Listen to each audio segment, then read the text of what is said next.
Welcome to the only daily research news video, your Research Business Daily Report. We're sponsored today and this week by KL Communications, the experts in customer co-creation, whose proprietary CrowdWeaving platform powers the next generation of online insight communities.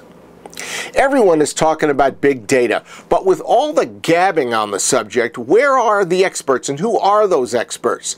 IBM and some other suppliers are outspoken about their efforts to transform big data from a phrase to an actual research situation that yields more and better insights. So far, only one client organization has gone public with its successful big data initiative, and it didn't make huge headlines for some reason. Last fall at the ESOMAR 2013 Congress, Microsoft spoke about how it has integrated its behavioral and attitudinal in-house research data with its big data. And last week, Microsoft General Manager Reed Cundiff spoke with RBDR about some of the particulars. Reed, when did Microsoft truly get serious about trying to bring together the traditional research it already had in-house with what we all know of as big data? Well, linking behavioral data with perception data has been something that we've been exploring for the better part of 10 years. But particularly in the server market, we really got serious about two and a half years ago. And what was there that was specifically of such need that you needed to get this under control? Well, they say necessity is the mother of invention, and the changing dynamics of the server market made it necessary that we figure out a new way to measure even basic things like install base and market share. Virtualization of servers meant that simply counting physical boxes leaving a warehouse was no longer going to give us an accurate representation of what the operating system layer of the server market looked like. Explain that a little bit more deeply. Sure. Well, in the past, one operating system instance was directly tied to one physical box that would be sold and shipped from any one of a number of hardware providers. But when you have virtualization, one physical box can have 2 server instances, 7 server instances, and that can also change any day of the week as you would repartition or redesign a server. So that meant that we needed to have a new tool rather than traditional supply-side measurement for figuring out what the server market looked like. Okay. And what were some of the other issues that you felt had to be taken care of here? That would be taken care of by bringing these two different pieces of information together? Sure thing. Well, one of the things that we've always been interested in is the relationship between usage of a given product and then the perceptions or emotions that are tied to that, whether that's in the commercial marketplace or working with consumers.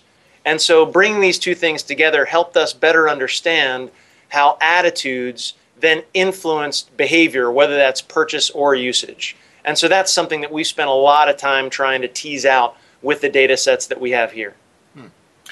You made a presentation in ESOMAR with InfoTools, but it seems to me there were obviously some other very, very well-equipped research vendors that helped you with this as well. Who were some of those? We're actually not at liberty to say. A lot of the data providers in particular, we believe give us proprietary competitive advantage, and so that's something we keep relatively close to the vest. Do you know if any of them had helped other companies similarly to the way they helped you? I don't believe they have, no. Okay. Where do you take what you've already mastered from here? How do you make it better and more relevant to Microsoft?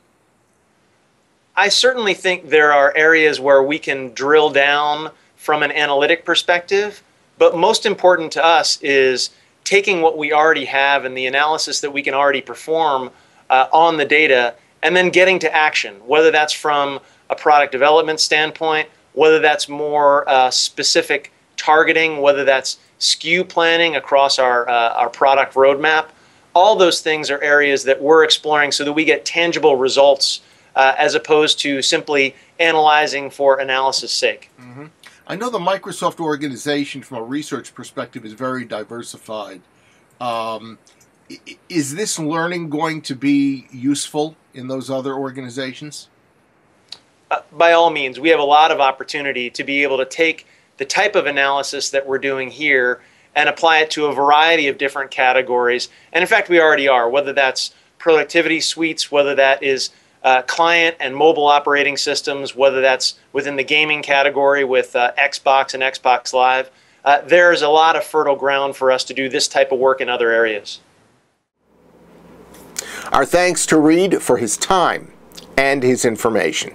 By the way, for 20 years now, our 4 market research newsletters have made it a habit of bringing breakthroughs like this to our readers. It started with the internet. We did that in 1996. We talked about online communities in 2001. We talked about mobile research in 2002. Back in December, our research conference report gave this Microsoft achievement page 1 coverage, which we know it deserved, and it provided great detail about how this was actually done. We think if you're seriously in the big data game, this is a must read. So, if you'd like to see a copy for yourself at no charge, visit rflonline.com, click on subscribe, fill out your contact information, and type in your request for a sample issue.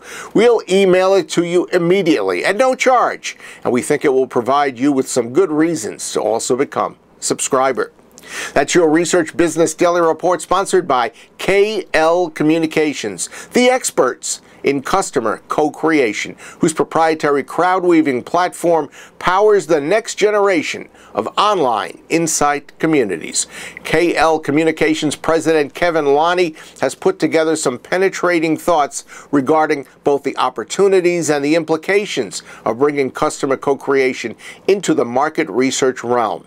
It's a very smart read. So we've got multiple links to it. One is in the email that goes out to RBDR subscribers. It's also in the content box underneath today's video, both on youtube.com and at rflonline.com.